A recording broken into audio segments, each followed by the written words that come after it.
Welcome to Wellness is a Way of Life, the podcast for female leaders seeking sustainable energy, clarity, and confidence.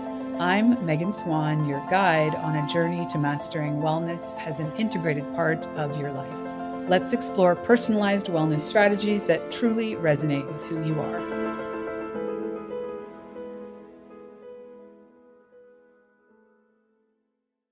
Welcome back to the podcast. I'm excited to talk to Maddy Pollock today. She, like myself, is an IIN health coach. She's also a hormone specialist and coach and a yoga teacher. We share that as well. I'm super excited to dive into her expertise of hormone balance and specifically doing that naturally. So we're going to get into it. Welcome, Maddy. How are you? Thank you. I'm so good. Thanks for having me. I'm excited to be here. How are you? I'm well. It's like a holiday weekend here in Canada, so it's kind of like a chill day. Yeah. And it's also extremely cold outside, so there's not a lot else to do than record some cool podcasts. Perfect. Great. Love it. Well, we could talk about our favorite topics. So tell us more about how you became so interested in hormones. Was that more of a personal journey, or where did that come from? Yes, definitely a personal journey. So I've been coaching, just general health coaching for about 6 years now. And I got into that because about 7 years ago, I was diagnosed with Hodgkin's lymphoma, which is a type of blood cancer. So I was about 24 years old when I was diagnosed. And then after treatment, I had to go through chemo and radiation. And after treatment was really when I was like, okay, how can I take care of my body better? Like, what do I need to be doing differently? So that's when I found IIN and went through that program, and it just like changed my life fully. And then the hormones actually came into play like a few years ago. So I was health coaching. I felt like I was doing everything right for my body, like eating healthy, working out a lot. I thought managing my stress, but I was having a lot of symptoms that just didn't feel right. So I was having like daily headaches. I couldn't sleep through the night. I had really high anxiety. I had super regular periods, like only like 3 to 4 a year. When they would come, they were really painful. I was bloated all the time, just like all these things. I was like, okay, something is clearly not working. So I went and saw a naturopath, and she took my blood work, and she was like, okay, you have PCOS and you have all of these hormonal imbalances. So let's kind of talk through how to balance them and get you to feeling your best again. So then I did the hormone health certification through IIN, and it just like blew my mind. I was like, I don't know how we don't learn any of this in school. Like every woman should know all of these things. Yeah. Well, I mean, we probably learned like a very high level, not understanding how it's going to affect our daily lives version of hormones and biology, although it's been so long. And IIN, for those of you who aren't in the know, is the Institute of Integrated Nutrition. I should have said that off the top. But I'm curious, I'm so sorry to hear about your cancer. I'm glad that is all resolved, and that this kind of kicked you into this higher self-awareness and interest in being clear on and intentional about, what is in your control. Right. Yeah. Is there a relationship to the treatment journey of cancer and your hormones being out of balance, or were they out of balance before? Can you kind of like paint that picture? Yeah, that's a great question. Yeah. So they've always been out of balance. So I was on birth control, from like 15 until probably 22. And then it just started not feeling good in my body at all. I got on birth control in the first place because my period didn't start yet. And I was like, I think, 15 or 16. So they put me on birth control so that my period would start. And about 22 didn't feel, I know, it's like, what? Oh, the rage at the patriarchy. Okay. I know, it's wild. It's like, well, let's figure out like why it's not starting. It's just so crazy. Add drugs to the mix. Yeah. Okay. Yeah, exactly. And I don't know if you remember Yaz or if they had that in Canada. Oh my God. So she put me on Yaz, which was a terrible birth control pill, if anyone's familiar with it. And it like messed me up in a lot of ways. When I was so young, it was just crazy.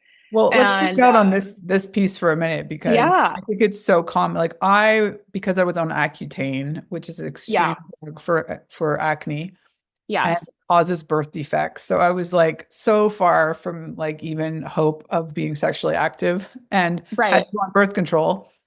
And nobody, even my female GP, gave me any Mm-hmm. sort of context of all. Mm-hmm.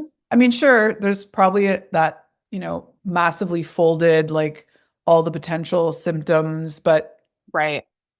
they're always so similar. Like basically, it could go, all these other Yeah. things could go wrong. Mm-hmm. But I feel like if someone had sat me down and really painted the picture of how this could potentially affect weight control, my Yeah. appetite, my mood, my Mm-hmm. potential fertility moving forward, like Right. so many things. Yeah. I And know. you just trust the authority of Right. modern medicine. Yeah. And I was taking tricycline 21. So I took it like as you should for many, many years. Mm-hmm. Mm-hmm. And then the same female GP, she's like, oh yeah, you can just stack them. Like you don't need to have a period. So I literally did not have a period for It's so over a decade. wow. Yeah. And so Oh then, my of gosh. course, when I went to drop it and with the intention of getting pregnant, I was in my like Yeah. 30. It Mm. didn't happen very easily. It took Mm-hmm. I took my body 2 years basically Yeah. to the point where I was stressed that I had an infertility issue when really Right. it was better part of 2 decades of birth control Yeah. being worked out of my system. Right. Yeah.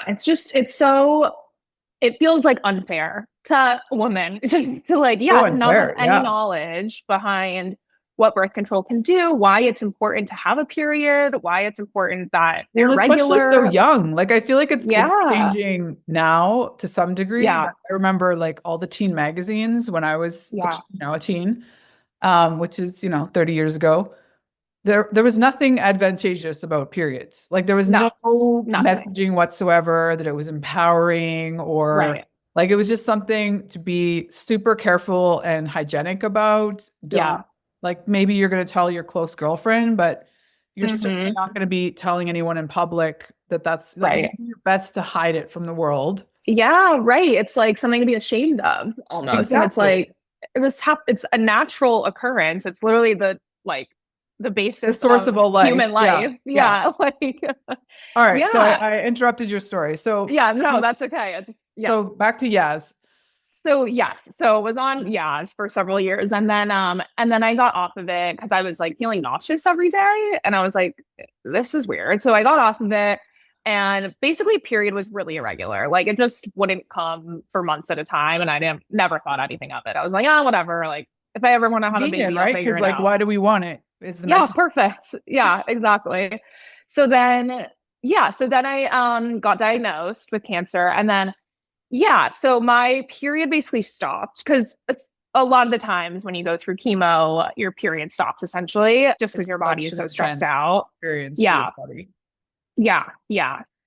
So my period stopped for probably about a year, 6 months to a year. And then it was slowly starting to kind of come back, but again, still really irregular. And I think I've had PCOS forever. You know what I mean? So, or at least, from 15 on.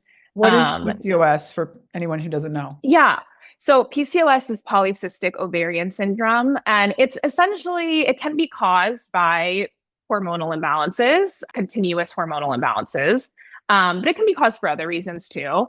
But there's like essentially kind of like four symptoms, if you will, and you can get blood tested and things like that, but four symptoms that mean you likely have PCOS, which is cysts on your ovaries, high testosterone, and slash kind of like insulin resistance and irregular periods. So I have, You wouldn't necessarily know you have cysts on your ovaries, like unless it's a painful yes, experience, right? Like, which is not necessarily right. very common. Like, Yeah. you could have a lot of that going on and you don't necessarily connect those dots.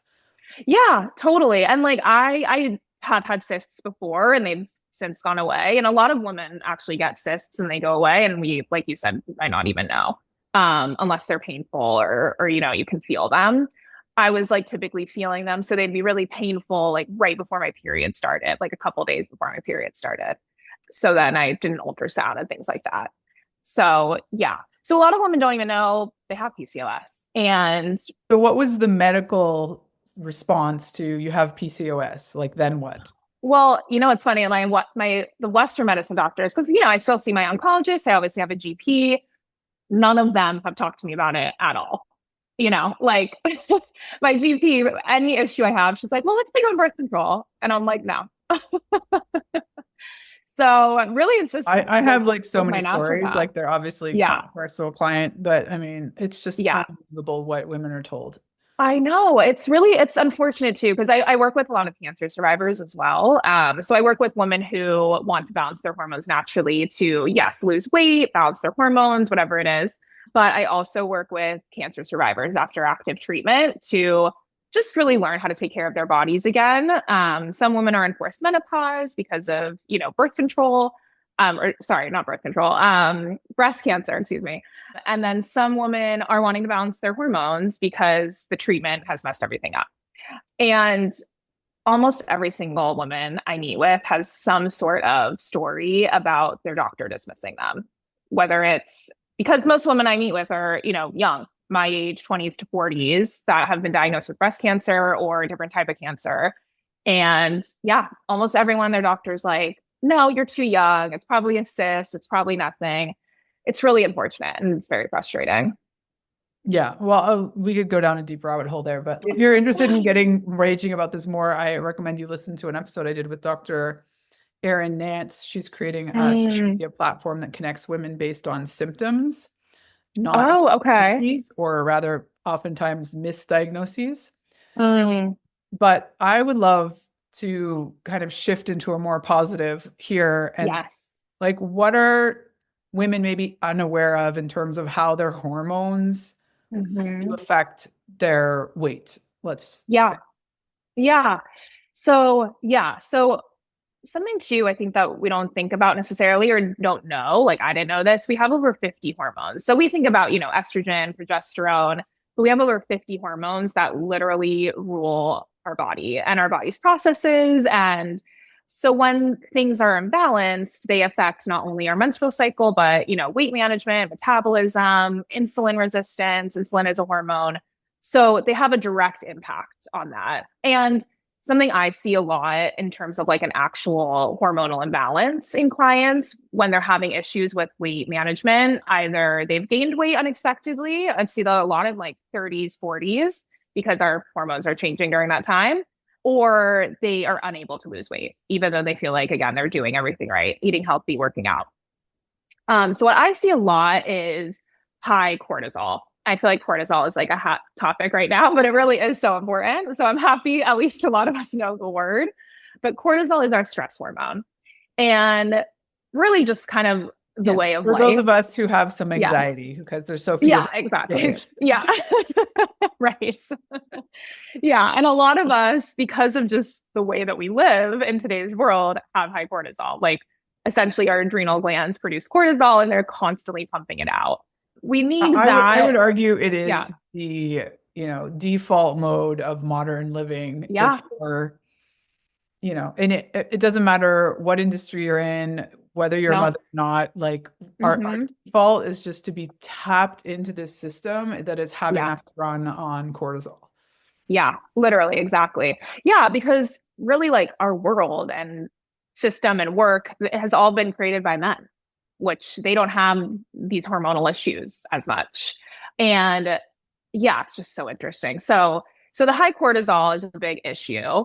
Essentially, when we have high cortisol and our body is producing a lot of cortisol consistently, then it communicates to our brain that we don't need a progesterone produced or as much progesterone produced. Progesterone is kind of like our keep calm and carry on hormone. It can help us get into rest and digest and out of fight or flight, which cortisol keeps us in. And so if we're not producing enough progesterone, then in relation to estrogen, we have too high estrogen. So estrogen and progesterone balance each other out like a seesaw. And that's when I see when people have too high of estrogen, that was an issue for me too. Either one, again, we're not producing enough progesterone or our bodies aren't able to detoxify excess estrogen properly, which gets detoxified through our liver. So we're either not getting enough nutrients in or we're low in certain minerals, things like that. But that's kind of like the hormone world that I see a lot. Okay. I love that you parse that all out. So staying there for a moment, Yeah. when you're working with clients, Yeah. are you naturally, like, give us some examples of natural ways to balance Yes. specifically cortisol and progesterone? And are you Yeah. trying to lower cortisol or are you trying to stimulate progesterone production or both? So both. Yeah, both. So yeah, and essentially too, how that impacts weight management is just that if our body is in stress mode, we hold on to extra weight because our body thinks that we like are Yeah, gonna it's need like to famine mode. survive. We need all the Yeah, fat around the middle to like run the next exactly. on. Yeah. Yep, exactly. So my always first focus with clients is nutrition. That's where I see one kind of like the quickest results. Because when we add in more protein, when we're eating more consistently, when we're eating more food, honestly, a lot of us are not eating enough. And that keeps us in that like Especially women. Like stress mode. there's so Yeah. much messaging. And then I think it's an Yeah. added layer when you're anxious, like you're not hungry. Yeah. Yeah. Totally. And when you're drinking a lot of coffee, like we're not hungry, we're curbing our appetite in certain ways. And if you're doing that on top of like working out really intensely, your body is just in such a stressful state. So, or not working out at all, either one. So, yeah, so we focus on nutrition. Protein is a really big one. The probably first thing I do with everyone is adding in protein in the mornings before coffee. That makes such a big difference. So, aiming to get like at least 25 to 30 grams of protein in the mornings. What's an So, example of that portion? oh, yeah, that's a great question. So I always add in protein to my coffee, actually. I'll eat before my coffee, but I'll always add in a little like collagen protein powder. So that adds about like 5 grams. And then I'll have like either 3 eggs or I make these like breakfast biscuits. I'll prep these like breakfast biscuits that are really yummy and high in protein.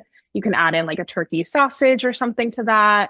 The biggest thing is prepping, especially for breakfast. And especially if you know, have to go to work and you're not working from home, like we have to have breakfast prep so we can just grab it and go. Maybe you can share that breakfast biscuit recipe with us and we'll Absolutely. add it to the show notes. Yeah, for sure. Yes. Yeah. They're honestly so good. I make them like pretty much every week.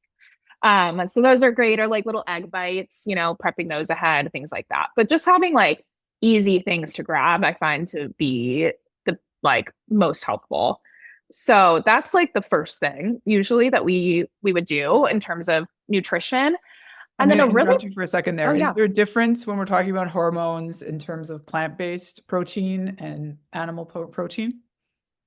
So there is a bit of a difference. So with protein, we want to make sure we're having all the essential amino acids. With vegetarian protein sources, some of them don't have all of the amino acids that we need. So you do want to make sure you are having like a variety. So I wouldn't have like only chickpeas on your protein source. So I would try to have a variety there. I also have a protein cheat sheet. If I can put that on my website and we can put that link in there too. But essentially has like the sources, how many grams, all that good stuff. So it does make it easier, especially if you're a vegetarian or vegan, just to make sure you're getting enough and like variety of sources. Amazing. So I interrupted you. So after protein before coffee, which already I'm like, okay, Yeah. try.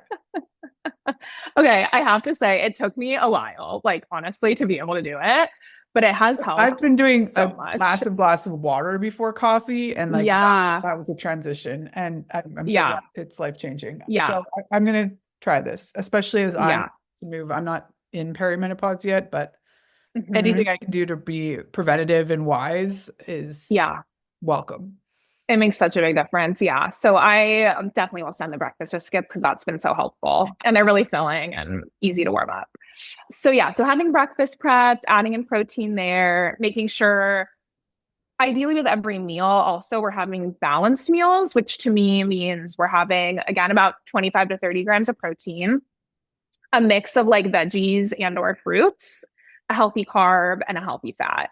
So like a natural carb and a healthy fat because we need all of those macros and then we need all the micronutrients and fiber from the veggies to one, produce our hormones and to help balance our hormones and to reduce stress on the body. If we're not having enough healthy fats or we're not having enough carbs, that also causes stress on the body too.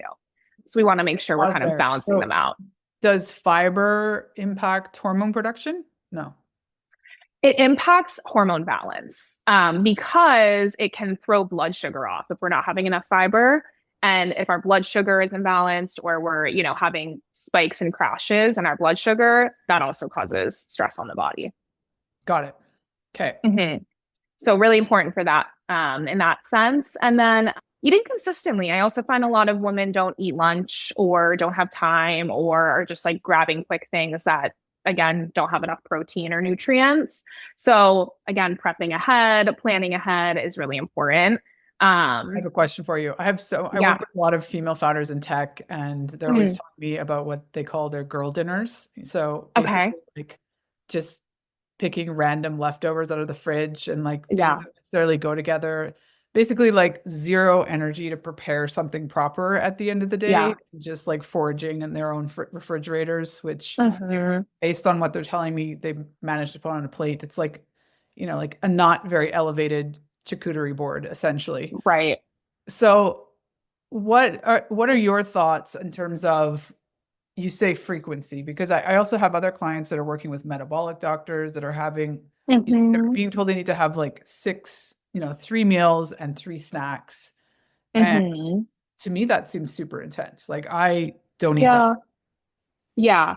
Yeah, that's interesting. I would just be curious as to, I guess, why, like the reason behind it, what they're experiencing in terms of like symptoms and why they're switching their diet to that way. Has like a metabolism that's totally out of whack. So my understanding is it's an attempt to get their metabolism back to some sort of like natural rhythm without medicine. Yeah, that's interesting. Yeah, because what I find too, so if we're hungry in the morning, that's a sign that our metabolism is working. Like we're meant to be hungry in the morning. A lot of women aren't because they're not eating breakfast. So their body is like, okay, well, we're not eating, so we're not going to feel hungry again, or they're drinking coffee and it's curbing their appetite. So that's what I find to actually like really reset, where just start eating in the morning, even if it's like a small thing to start. And then ideally we are kind of fasting in between meals. I mean, I always have a snack like in between lunch and dinner. I'm hungry during that time. So I would actually recommend starting to have breakfast, fasting until lunch, maybe having a light snack, always a little bit of protein, healthy fat in there, and then having dinner. That would be my recommendation. More like what I do on a daily basis then. Yeah. Okay. So I just wasn't like, don't tell me to snack more. No. I like to feel, if I do that, then I don't feel really hungry for the next meal. Yeah. I think it's important to have that sort of hunger going in terms of boosting your digestion. Totally. Yeah, exactly. I totally agree. I think it's good for us to not be constantly feeding our bodies. We do need that like break to fully digest. So yeah, I think if metabolism feels off, I would say like, what does your morning look like? It's just like such a big impact on everything, energy, hormones, all of that. Got it. So how does alcohol affect your hormone balance? Oh, yeah. Alcohol is a tough one. I mean, I drink, just definitely not as much as I used to, but I do drink, maybe once a week, once every other week. And it affects it because, well, one, alcohol is just, not good for us. It throws kind of everything off. Sugar, right? So it's like, yeah, exactly. Yeah. Right. So again, throws off your blood sugar, right? And that's why too, a lot of the time it affects your sleep majorly. Even a glass of wine affects your sleep. So that's why too, a lot of the times, like after a day of drink or a night of drinking, the next day you'll be craving like carbs and sugar and, heavier foods. And maybe you don't feel like full after a lot of those foods, because your blood sugar is off. So your body's like looking for easy energy to burn.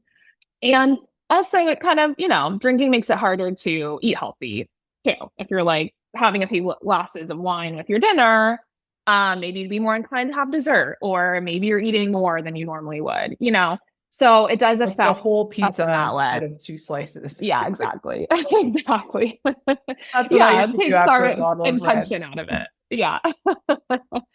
So, I mean, I always say too, like, we're not going to be perfect, and I don't think we aim to be we shouldn't aim to be perfect. I aim for like 85-15, where 85% of the time, just in life, I'm like being healthy and eating balanced meals and, taking care of my body and my hormones. And 15% of the time, I'm like letting loose a little bit, having fun, not worrying about it as much. And I'm not saying in that 15 to like go to McDonald's and have the whole bottle of wine to yourself. Um, Still be intentional about it, but just not thinking about it maybe as much. Yeah, like removing the layer of guilt. Like we're just looking Yeah, at exactly. whatever, even if it is McDonald's, I hope it's not, but Yeah. That would be, I never everybody tell has their anyone. thing. Yeah, I know. For me, it's like insanely delicious home baked cookies or like, yeah. I mean, that sounds incredible. 100%. Yeah. Okay, so we really did nutrition. Can we touch on Yeah. briefly? Because I think that's another thing that maybe a lot of women don't necessarily connect, how weight gain can be affected by just not getting quality sleep. Oh, yeah. Sleep is such a big one. And again, most of us are not getting enough sleep or high quality sleep.